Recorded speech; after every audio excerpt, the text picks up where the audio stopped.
Question है हमारे पास profit loss का। राजू ने रवि को 10% के लाभ पर एक वस्तु बेची। रवि ने रामू को 10% हानि पर यह वस्तु बेच दी।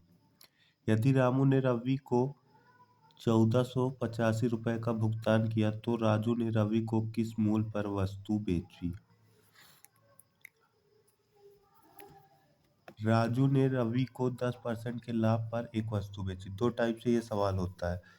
राजू मान लो 100 रुपये में कोई वस्तु खरीदता है और उसको 10% के लाभ पर बेच देता है। 10% का लाभ का मतलब 100 की चीज़ 110 में बेच दिया। 100 की चीज़ 110 में राजू ने किसको बेच दी? रवि को। अब कह रहा है रवि इतने में खरीदा है। कह रहा रवि ने रामू को 10% हानि पर बेच दिया। रवि ने रामू को 100 की चीज़ थी कितने में बेच दिया? 10% हानि का मतलब 90 में बेच दिया। रवि ने रामू को 10% हानि पर यह वस्तु इतने में बेच दी। यदि रामू ने रवि को 1485 रुपये दिए। किसने? रामू ने रवि को इतने रुपए दिए।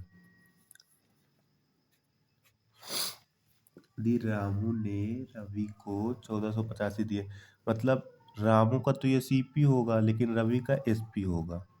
तो कितने के बराबर हो जाएगा? 1485 के बराबर हो जाएगा। सॉल्व कर लो। 0 से 0, 0 से 0, 11 से कटेगा 11 कब? 11 3 8, 11 3 33, 11 5 55, 9 से कटेगा 15 बार में। यहाँ से x बराबर कितना आ जाएगा? 100 गुणे 15, 1500। अब 1500 ये वैल्यू नहीं होगी। कह रहा है तो राजू ने रवि को किस मूल्य पर वस्तु बेची। ये तो राजू का सीपी आ गया। ये क्या है? राजू का सीपी। राजू का सीपी था 1500। सॉल्व करने पे सीपी, यहाँ हमने सीपी माना था ना, सॉल्व करने पे राजू का सीपी 1500 है। राजू को 10% का लाभ पर रवि को वस्तु बेचता है। 10% का लाभ मतलब 100 की चीज़ को 110 में। अब ये जो आएगा 1650, 1500 गुणे 11, 1650 आएगा। ये आएगा राजू का सीपी।